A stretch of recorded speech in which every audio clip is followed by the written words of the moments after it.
Good evening guys. Ayan. Nagluluto ako ng ginataang isda. Tamarong or burang sa Tagalog guys. Wow. Ayan. Ginisa ko lang yung ricado, luya, bawang, sibuyas at sal. Tapos nilagyan ko na paminta at asin. Tapos, sinangkot sa muna bago inilagyan ng sabaw na pangalawang gata. Pagkalagay ng pangalawang gata, yung malapit ng kumulo, inilagay ko na yung isda. At yan, lalagyan na natin ng panang gata or unang gata guys. Para mas masarap. May asin at paminta na rin yan guys. Oh, masarap yan guys. Maraming gata. Dahil sabaw. Yan ang ulam namin ngayon. Lunes, October 14. At ako'y mag-overtime pa mamaya.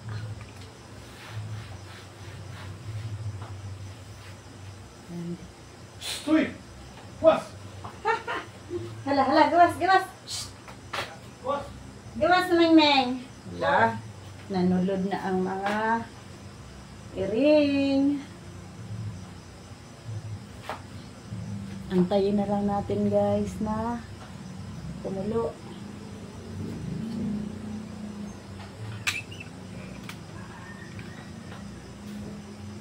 Ayan. Kumukulo na.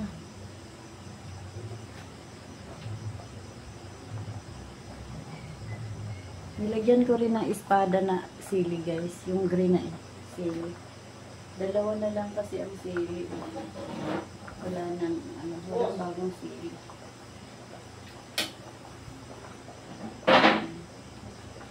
Pakuluin pa muna natin mabuti at titikman natin maya.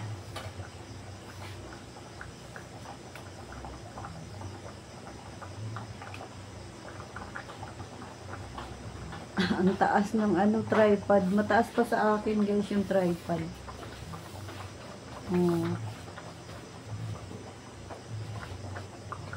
Yung ulo ko plus isang dangkal.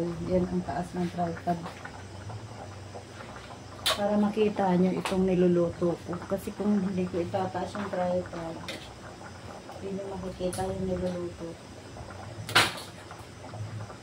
Ayan. Kakaunti pa naman ang kanin. Para daw di maraming kainin. Masarap na isda. Ang presko ng isda guys. Mister ko ang nagata ng nyug guys. Pinakudkod na yan doon sa palengke. Yan, titikman natin ang ating ginataang isda. Tamarong, tikman ko guys. At may asin na ito at paminta eh.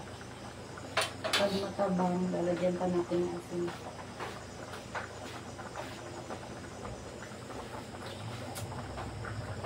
Mataba na. Lagyan natin ng patis. Ito guys, Lorenza patis ito.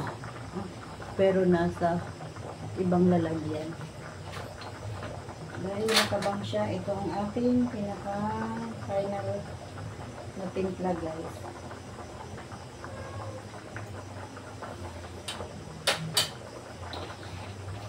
At lalagyan ko suka guys. Para hindi madaling masira, lalagyan natin ng suka. Hindi ito sponsor.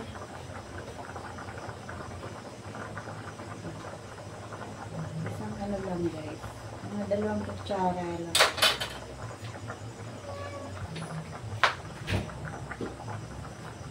Kunti pang paminta.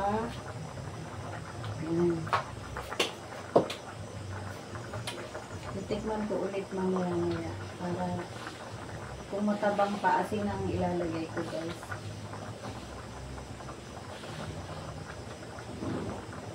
Gusto namin yan maraming sabaw guys. Yeah. At kung may pechay, mas masarap yan mga pechay guys.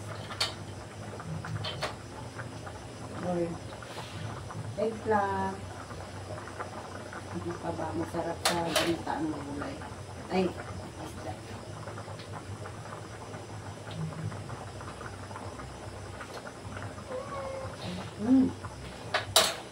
Yehe, okay na ang timpla.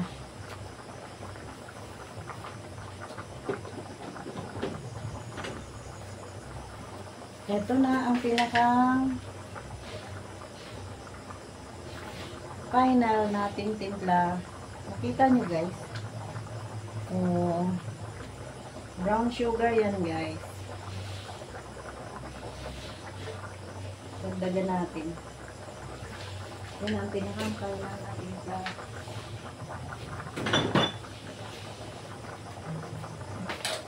Ming, isda na lang ihangatag ko sa inyo ha. Kaya wala na yung rice. Binigyan ko lang na sila ng rice kanina guys. Kaso yung manok na kunti ang ulam. Gusto nila ng isda. Kaya nag-iintay sila maluto itong isda. Titikman ko na ulit. Ay hala.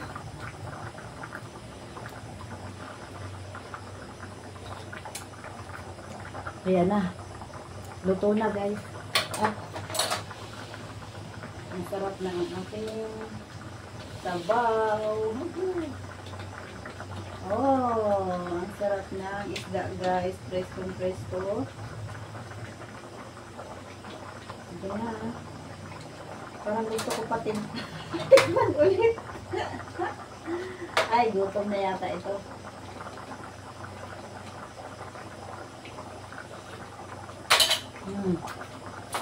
Malinamnam na guys. Talagang masarap siya. Patuyo-tuyuan natin ng konti. At bibigyan ko na kayo ng isda.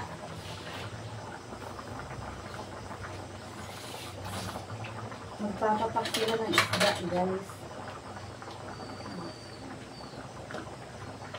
Hati na lang kayo nito. Bunjo.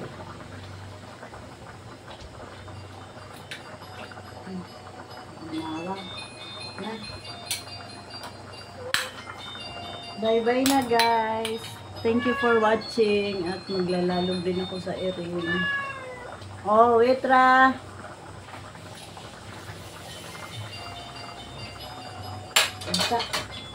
Bye-bye. Thank you for watching guys.